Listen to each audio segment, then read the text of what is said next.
Chegamos ao livro de Malaquias, hoje o capítulo 2, nós estamos vendo Deus tentando salvar aquele povo que se perdeu novamente, né? Eu não sei se você já viu, tem na internet aquela ovelhinha que ela está presa no buraco, vai lá o homem, puxa ela pela pata, tira ela do buraco. Ela dá 2 saltos, cai de novo no buraco. Assim a ovelha que não tem pastor, ela está perdida. Ou quando tem um pastor, no caso deste, né? O que tem Deus ainda cai nos buracos, porque insiste em fazer do seu jeito, da sua maneira. Vamos colocar uma coisa dentro de nós, né? Que eu também estou incluído nessa lista. Do nosso jeito não funciona, não tem como funcionar. Mas quando nós nos entregamos à vontade de Deus, aí já era. Vamos viver os planos dele, e os planos de Deus para nós é muito melhor. Hoje Malaquias 2, como falamos, vamos pedir antes de tudo a direção de Deus, e você dê o seu gosto, se tem gostado do conteúdo, põe o gosto, partilhe o vídeo com alguém, tá bom? Senhor Deus e Pai, em nome de Jesus, eu peço a Ti que fale conosco, abrindo o nosso entendimento, nos dando perfeito entendimento da Tua vontade. Eu peço que o Teu Espírito fale conosco. Amém. Versículo 1. Agora, ó sacerdotes, esse mandamento é para vós. Então, nós terminamos o último vídeo de Malaquias 1, Deus falando o que eles faziam, né, os sacerdotes, e agora é Deus falando com eles. No 2, se não ouvirdes e se não propuserdes no vosso coração dar honra ao meu nome, diz o Senhor dos Exércitos, enviarei a maldição contra vós e amaldiçoarei as vossas bênçãos, e também já as tenho amaldiçoado, porque não aplicais a isto o coração. Isso é forte. Quer dizer, amaldiçoar as vossas bênçãos, né? Imagine, ele ia estar abençoando uma pessoa e Deus fala, não vou abençoar. Então, eles tinham uma obrigação, eles tinham que honrar a Deus. E se não fizesse, né, viria as maldições. 3, eis que reprovarei a vossa semente, espalharei esterco sobre os vossos rostos, e esterco das vossas festas solenes, e para junto destes sereis levados. Olha, isso aqui é muito, mas muito forte. A semente, você sabe qual é a semente do homem, né? Que faz ter um filho. E o esterco, você sabe o que significa. Ele falou que espalhar esterco pelo rosto. Imagine, festas solenes, né? Diferente de hoje, era aqueles tipo vaso químico, né? Que fica lá tudo boiando lá. Ai, que nojo. Mas era isso que ele ia espalhar no rosto do sacerdote. Imagine a vergonha. Comentário. Os sacerdotes que tinham o privilégio de servir a Deus consideravam um fardo o trabalho que desempenhavam. O principal dever deles era zelar pelo nome do Altíssimo, isto é, era fazer com que o nome do Senhor fosse considerado mais importante, digno de respeito e apreciação sobre todos os demais. Eles tinham a missão de honrá-lo, para que jamais se tornasse vil entre as pessoas. No entanto, fazia o contrário. A insatisfação divina contra esses instrutores da lei era carregada de razões. Quem pode desonrar a Deus e não receber como recompensa desonra maior? Esterco dos animais sacrificados seria atirado no rosto deles, o que significa que os sacerdotes e as suas descendências seriam publicamente rejeitados e envergonhados. Hoje, todos aqueles que creem no Senhor Jesus são sacerdotes da nova aliança.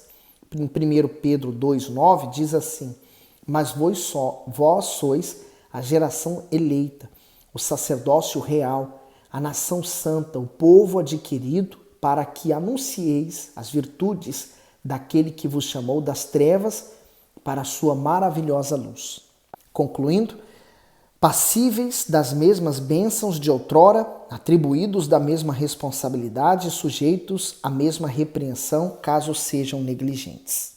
Então o bispo faz um sério alerta para os nossos dias. Não há o sacerdote, mas há eu, há você. Nós somos uma nação de sacerdotes. E você sabia que Deus queria isso? Quando ele chamou todas as 12 tribos, ele queria que as 12 tribos fossem perante dele como sacerdotes, como pessoas que pudessem entrar na presença de Deus e servi-lo, mas eles rejeitaram, não queriam, tiveram medo. Então Deus escolheu a tribo de Levi.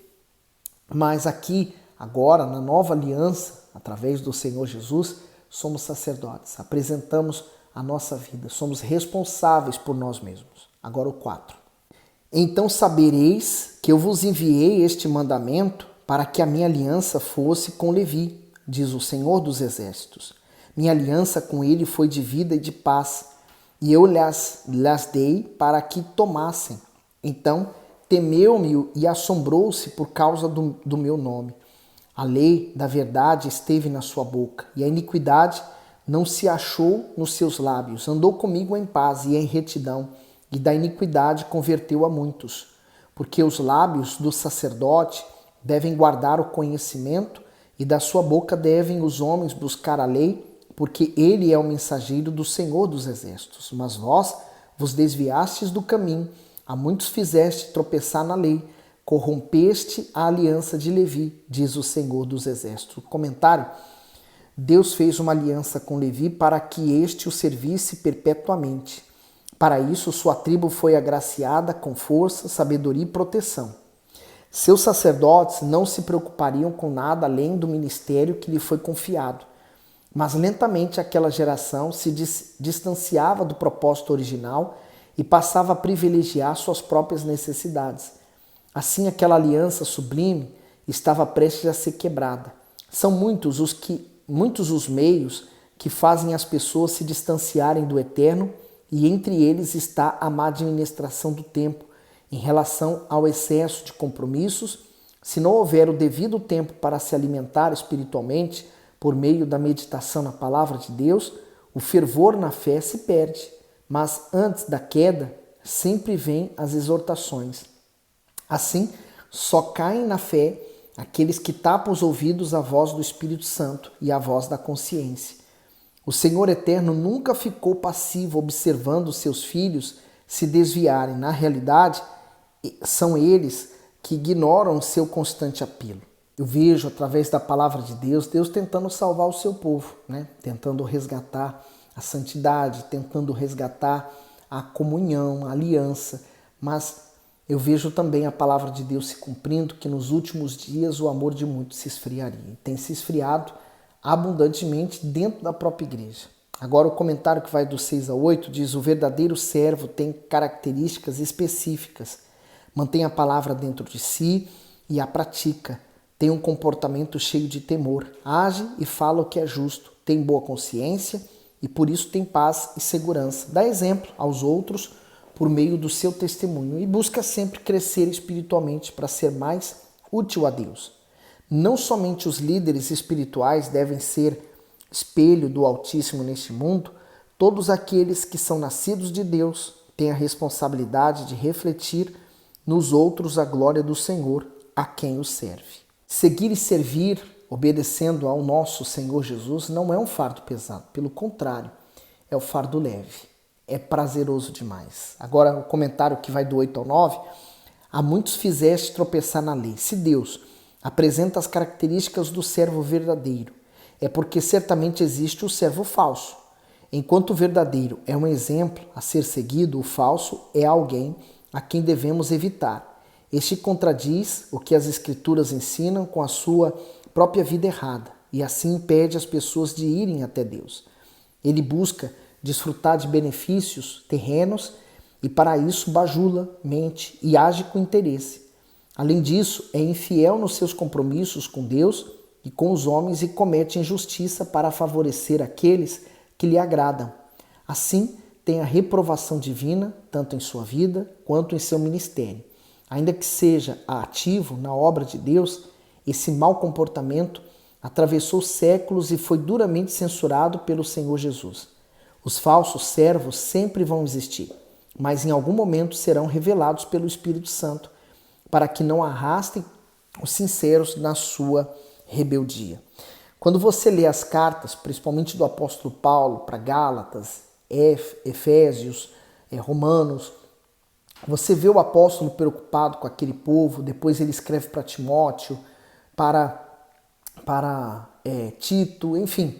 Você percebe que a preocupação dele principal é que eles não olhassem para nada e ninguém a não ser para o Senhor Jesus. E às vezes a pessoa se apoia num ser humano, que é cheio de falhas também. Mas Quando você está olhando para Jesus, não tem como você ver falhas, erros de ninguém, porque você está olhando para Ele. Então você está concentrado, sua fé está nele. No 10. Não temos nós todos um mesmo Pai? Não nos criou um mesmo Deus? Por que agimos alevosamente, cada um contra seu irmão, profanando a aliança de nossos pais?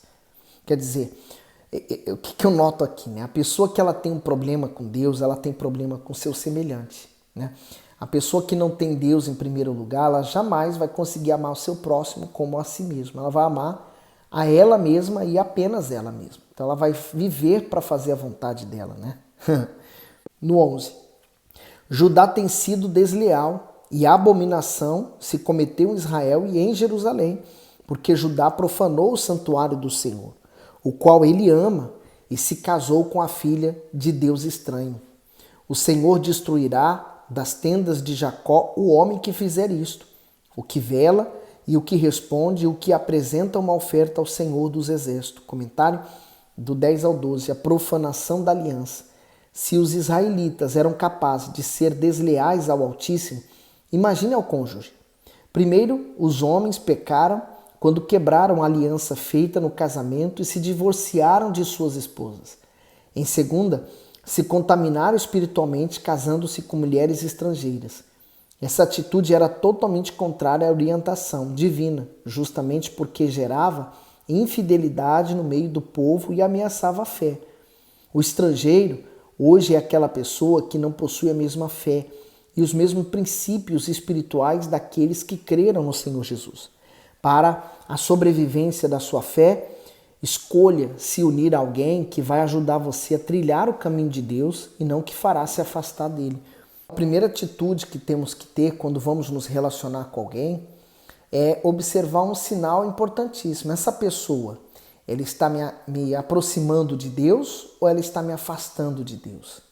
Então, isso é importante você analisar. Se essa pessoa te aproxima de Deus, é um bom sinal. Sinal que ela também tem comunhão com Deus e ela quer o seu bem. Agora, uma pessoa que te afasta de Deus pelo que ela faz, pelas coisas que ela dá mais importância, está dando um péssimo sinal, e se você insistir naquilo, você vai pagar um preço caríssimo. Então, observe os sinais, né? Nós lemos lá em Esdras, Neemias, qual foi o erro do povo? O povo, eles estavam casados com pessoas estrangeiras que tinham seus ídolos, com certeza não queriam deixá-los, e tiveram filhos. Então, eles foram pressionados, deixaram aquelas famílias. Depois se uniram de novo a estrangeiros que trouxeram novos ídolos. Quer dizer, estava dentro deles esse pecado, essa vontade de se prostituir, de fazer o que é errado. 13. Ainda fazeis isto outra vez, cobrindo o altar do Senhor de lágrimas, com choro e com gemidos, de sorte que ele não olha mais para a oferta, nem a aceitará com prazer da vossa mão. Comentário diz o culto hipócrita. Os israelitas erravam obstinadamente e depois iam ao templo para ofertar, orar, chorar e pedir favores a Deus. A grave consequência do pecado é a distância provocada entre o ser humano e o Senhor. Se não há confissão, arrependimento e mudança, então há um abismo enorme entre ambos e nenhuma estratégia humana pode mudar isso. Muitos estão perdidos dentro das religiões, acreditando que suas boas obras compensam suas falhas. A essência da espiritualidade verdadeira está em uma vida de obediência sincera à vontade de Deus. Deus já havia mandado eles parar com isso, mas voltaram a cometer, lembra? Já é então a terceira vez, pelo que eu estou compreendendo. 14. E dizeis, por quê? Porque o Senhor foi testemunha entre ti e a mulher da tua mocidade, com a qual tu foste desleal, sendo ela a tua companheira e a mulher da tua aliança. Então, o problema é ainda mais profundo, né? Ele ainda tem raízes lá atrás, quando ele foi desleal. Bom, foi desleal a Deus, foi desleal à sua própria esposa. 15. E não fez ele somente um, ainda que lhe sobrava o espírito. E por que somente um? Ele buscava uma descendência para Deus. Portanto, guardai-vos em vosso espírito e ninguém seja infiel para com a mulher da sua mocidade. Porque o Senhor, o Deus de Israel, diz que odeia o repúdio e aquele que encobre a violência com a sua roupa, diz o Senhor dos Exércitos. Portanto, Guardai-vos em vosso espírito e não sejais desleais. O comentário diz: o Senhor foi testemunha entre ti e a mulher da tua mocidade. Deus mostra o seu desagrado pela maneira desleal e injusta como alguns homens tratavam suas respectivas mulheres. Enquanto eram jovens e belas, elas eram mantidas como esposas. Porém, quando passava o frescor da juventude e lhes chegava o cansaço pelos longos anos de sacrifício, serviço e dedicação aos maridos, de forma vergonhosa as trocavam por outras mais jovens. Isso era visto por Deus como uma violência grave praticada contra a mulher, pois essa infidelidade provocava feridas profundas e dolorosas em sua alma. Infelizmente, isso vem se perpetuando em nossos dias. O casamento é uma aliança tão santa diante do Altíssimo que ele mesmo se coloca como testemunha da sua realização. Por isso, a quebra desse importante compromisso se torna abominável diante de seus olhos, porque revela egoísmo e interfere no seu propósito para a família. Ser fiel ao cônjuge é fazer um bem a si mesmo, é cuidar da própria alma e preservá-la para a salvação. O casamento é um contrato para a vida toda, né? Enquanto durar a vida nesse mundo, ele vai permanecer. Deus odeia o divórcio, né? Mas quando é permitido, quando há traição, quando realmente não é possível seguir naquele casamento abusivo, aí é diferente. Mas há pessoas que falam assim, não, eu já enjoei, ela está muito velha, ou ele está muito velho, eu quero uma pessoa mais nova. Aí esquece, aí é adultério. 17. Enfadais ao Senhor com vossas palavras e ainda dizeis: em que o enfadamos? Nisto que dizeis: qualquer que faz o mal passa por bom aos olhos do Senhor, e desses é que ele se agrada. Ou onde está o Deus do juízo? Comentário: enfadais o Senhor. O povo aborrecia Deus com a sua incredulidade.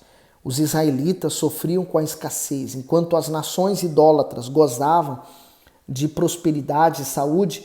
Por essa razão, eles passaram a irritar o Altíssimo com insinuações de que ele provocava quem cometia atos repugnantes, como os povos pagãos, e não se agradava dos que praticavam boas ações. No entanto, eles não entendiam que a intenção do Senhor em discipliná-los era exatamente para que não tivessem o mesmo destino das demais nações, que andavam na iniquidade. Ao questionar a maneira de Deus agir, Israel mostrava a sua falta de temor e a sua falta de fé no justo juízo de toda a terra. Dessa forma, como poderiam cobrar as bênçãos divinas vivendo no pecado e na rebeldia? Não adianta exigir que as promessas se cumpram se não há obediência à palavra de Deus.